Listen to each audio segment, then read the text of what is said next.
General, thank you for taking time from your schedule to meet with us this evening. Major Knapp.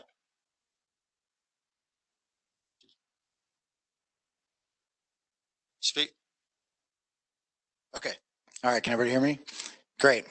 Thank you very much. I am Major General Paul Knapp. I'm the Adjutant General for the Wisconsin National Guard, which means I'm the commander of the men and women of Wisconsin's National Guard. And I also oversee Wisconsin emergency management. So I've got some prepared comments that I would like to go through. And then at the end of that, I'll be happy to take questions. So there we go. Sorry, try and find a place to set this. All right. First of all, thanks for allowing me this opportunity to be here tonight to speak with all of you. I'm so happy to see that healing and recovery of Kenosha through the lens of rebuilding and moving forward by putting aside your personal and political differences and offering the people of Kenosha a unified group of leaders. I'm really excited about that. For tonight, I want to talk about the process by which the National Guard resources are mobilized and how that process worked here in Kenosha during the recent civil unrest in the city.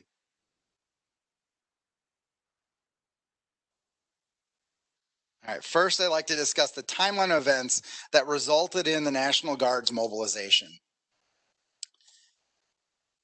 As we are all familiar with by now, Mr. Blake was shot at approximately 5:15 p.m. on the evening of August 23rd, and civil unrest began shortly thereafter once the video came out on social media. Kenosha County put in a request for emergency police services to Wisconsin Emergency Management at 8:50 p.m. to bring additional officers to Kenosha, and that request was actioned at 9:31 p.m. when Kenosha obtained officers from neighboring agencies and the Wisconsin State Patrol. During this time, the governor's office and the Wisconsin National Guard were in direct communication with Kenosha officials regarding the needs here of the local community. At 3:05 a.m. on August 24th, Kenosha County requested the Wisconsin National Guard's quick reaction force. The governor immediately gave me verbal authorization, to which I relayed through my chain of command to mobilize those troops with his approval. The governor followed up with a written order at 9:36 a.m. Monday morning, per the appropriate protocol for the situation. As with all emergencies, the Wisconsin National Guard cannot self-deploy. We're never the lead agency in this sort of response, and we always serve in a supporting role. The Guard deploys at the request of local authorities after receiving a direct request for assistance that is run through a county emergency manager, then through Wisconsin Emergency Management, and ultimately approved by the governor. At the state level, the Guard is generally seen as a last resort after all other resources are exhausted, including prearranged mutual aid and emergency police services from other jurisdictions, coordinated through the State Emergency Operations Center. Let's see. And as a reminder, the Wisconsin National Guard is made up of citizen soldiers and airmen. Basically your neighbors. Here in Kenosha, there's an armory, which actually was involved in the response as well. What means then we have to, the time it takes our troops, they're living their civilian lives, they're working their civilian jobs, raising their families and more in our communities all over Wisconsin.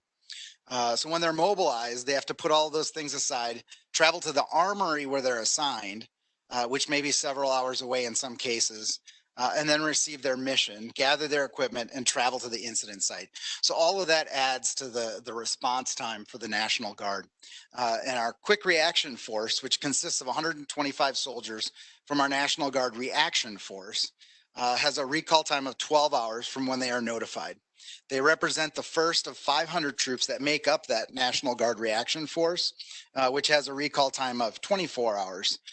Additional follow-on troops are mobilized as quickly as possible. So after receiving the request for assistance, early that Monday morning, we mobilized our quick reaction force and had 125 soldiers here on the ground in Kenosha for Monday night. Simultaneously, Wisconsin Emergency Management had received an additional request for emergency police services, armored vehicles, and street officers at 1:07 p.m. followed that evening with requests to the state for additional radios, which were fulfilled also through Wisconsin Emergency Management and the Office of Emergency Communications.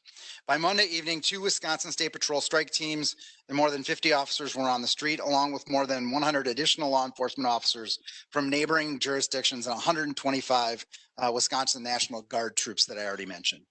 As a point of clarification, Kenosha is home to the Wisconsin National Guard's 32nd Military Police Company, which is the organization usually tasked as the Guard's quick reaction force.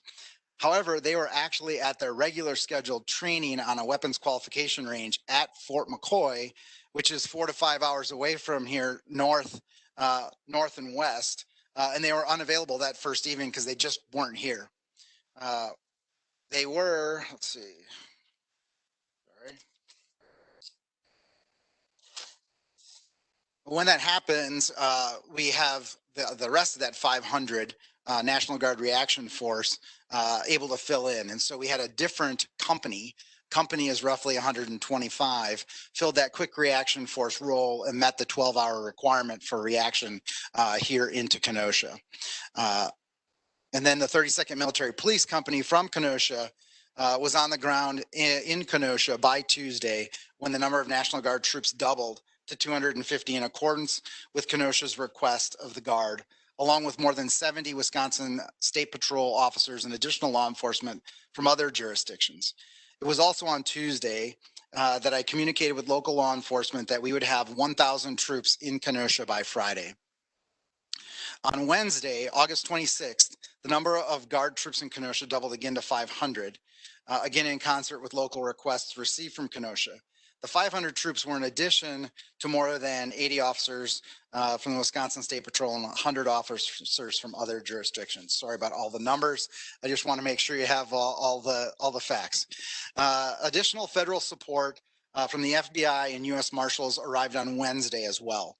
Simultaneously, Governor Evers made an Emergency Management Assistant Compact, that's also known as an EMAC request, on Wednesday to neighboring states or other states for additional National Guard military police companies, while additional Wisconsin troops were mobilizing to support Kenosha as well.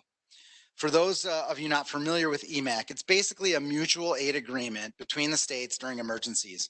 The Wisconsin National Guard only have the one military police company, the one that's located here in Kenosha. And by Thursday, Michigan, Alabama, and Arizona all agreed to send military police companies. Michigan sent 2, Alabama sent 2, and Arizona sent 1 police companies. Those troops arrived in Kenosha by Friday evening.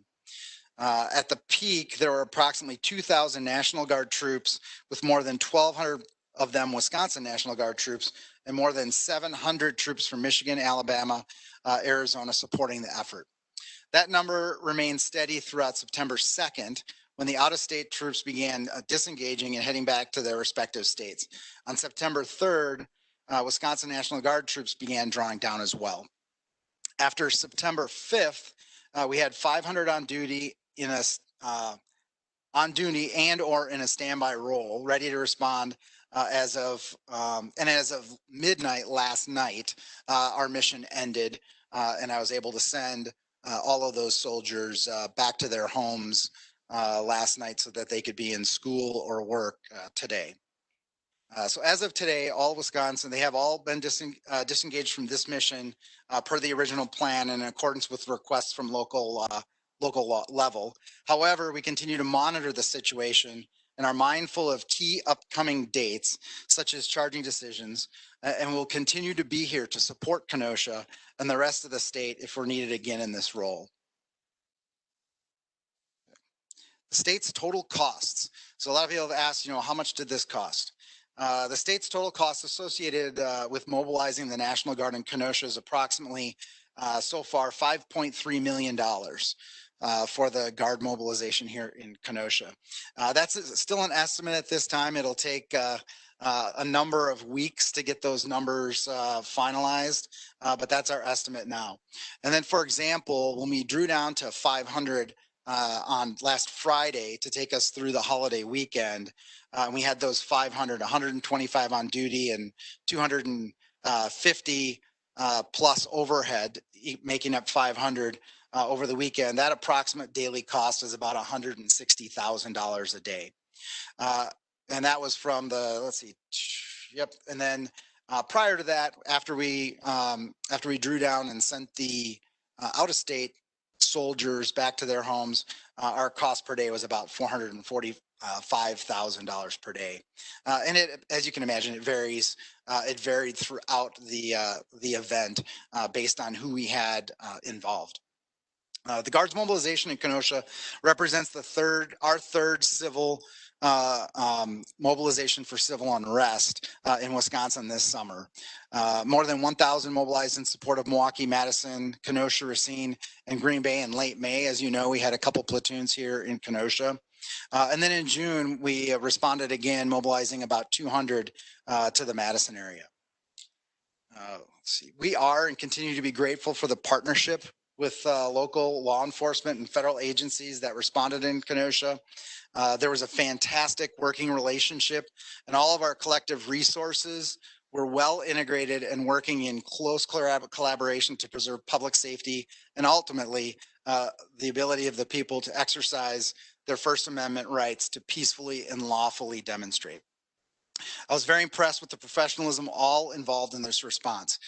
Everyone had to work together to keep Kenosha peaceful after that third night of unrest. So, and I also like to just say how proud I am of the airmen and soldiers for answering our state's call again, like they've done so many times over the course of this summer, whether it was COVID or election support or civil unrest. It's been a real heavy burden on them, as well as our entire state. And in particular here, it has been a very heavy burden here in Kenosha with the civil unrest. Let's lost my spot. Okay, there we go. The overall effort received a lot of complimentary feedback from out-of-state federal resources and the National Guard troops from out-of-state about how well organized and highly functioning the response was. It's a testament to everyone involved. We had folks that came in from out-of-state that had also been in places like Portland and California, some of the federal agents and agencies, as well as some of the other Guard units that came in from other states who had experienced civil disturbance operations in their states. And to an organization, they all were impressed with how this operation was run here in Kenosha. So you can all be proud of that.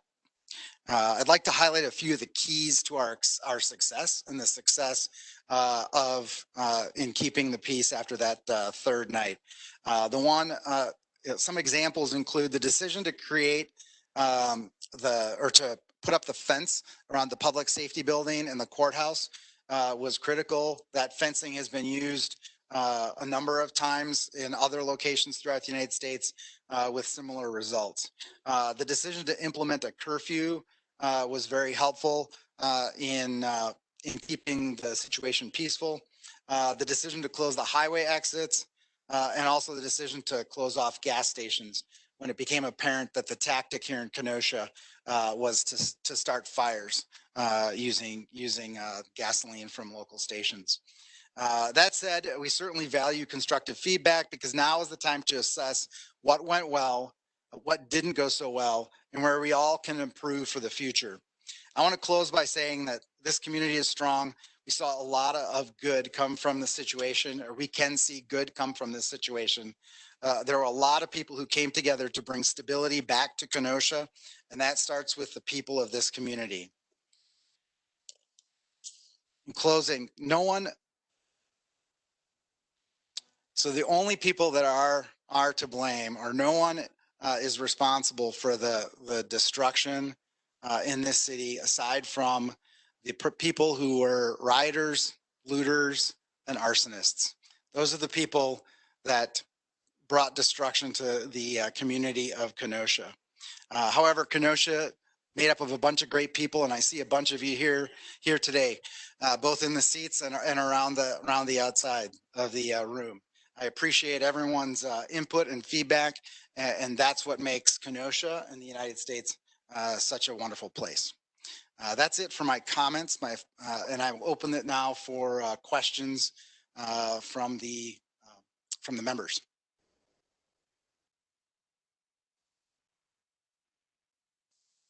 Any supervisors have any questions for the general? Mr. Gully. So, thank you for your time here. When your forces are on the ground, can you explain the chain of command and who dictates what your forces do and what they engage in and what tasks? Absolutely.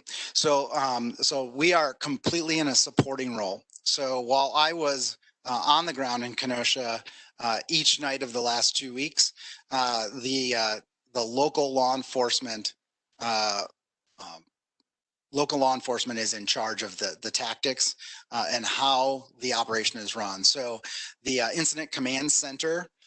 So Kenosha has an incident command center and an emergency operations center. So the incident command center is the tactical level decision making, and that was one of the things that as early as Monday night, when I was the first night that I was involved here, was in my opinion very well run, considering that it had just been stood up and all of the agencies were being integrated into that mix.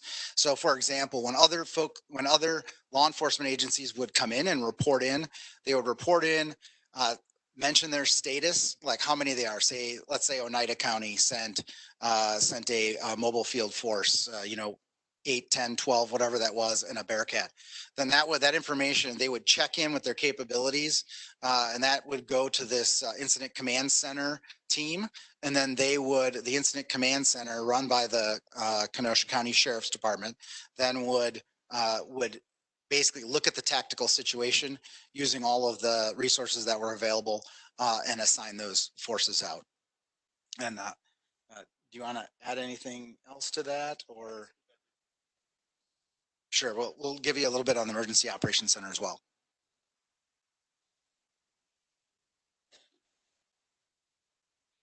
Good evening. My name is Mark Levin. I'm the Chief Deputy for the Kenosha County Sheriff's Department. Much of the information that I would speak on tonight has already been spoken by the General in great detail.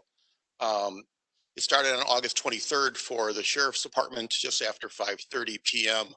A call for assistance by the Kenosha Police Department was made, and we immediately mobilized to set up, just like the General said, an incident command center, which would be our Sheriff Mobile Command that was stationed at Bradford High School. And we opened our Emergency Operations Center. And at that point, it was a 24-hour status. Myself and others within the Emergency Operations Center were in charge of putting together plans and giving information jointly with the Incident Command to formulate plans as the event continued through morning and into night and as fluid as it may be. So the way direction and orders were given were through planning in the Emergency Operations Center to Tactical Command, inside Incident Command, and those wishes and or orders were followed through on the field.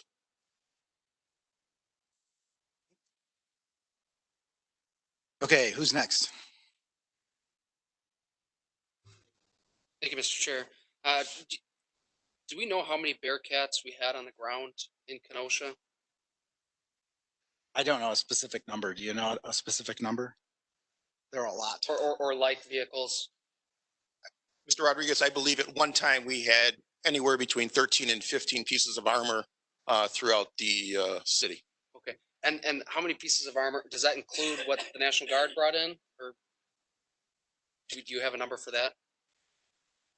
So our units, we had a combination of up armored Humvees and other vehicles, but we were not. Our role is not in a response role using armored vehicles. We prefer to leave that to the local law enforcement, local and visiting law enforcement, because they have powers of arrest and they have are much more trained in dealing with the actual arrest portion. So what we try to focus on with the Guard is to take over those roles primarily of security, whether it's site security. In fact, we had We had guard soldiers here at this building a number of nights, making sure that this building remains safe. And then what that does is it frees up the local law enforcement or the visiting law enforcement from emergency policing services to go out and do the actual policing role. And lost it. I'm sorry. It's okay. It'll come back to me. All right, we'll come back to you. Any other supervisor questions? If not, Oh, that came back to me. I'm sorry. oh, Didn't take long. all right. So I appreciate your answer for Supervisor Gully's question. But in the day-to-day operations of Mhm. managing an event like we went through over the last 2 weeks, who makes those calls? So I know you're in a support role. Do the sheriff and the police chief work together, or is there ultimately one person who I don't want to say report to, but they say, hey, I need you to do this. Is there one person who ultimately makes that decision?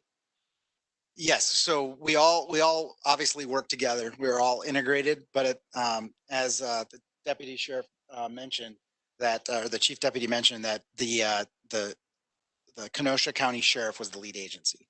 Okay. And so they had their incident command center set up, but was always in concert with the chief of police and the police. Okay, thank you. Any other questions of the general? Seeing none. Okay. I want to thank you, Major General Paul Knapp, for being here tonight, giving us your words and your service too. Thank you very much. Thank you. Thank you very much. Also, Mark Levin too, Chief Deputy. Thank you.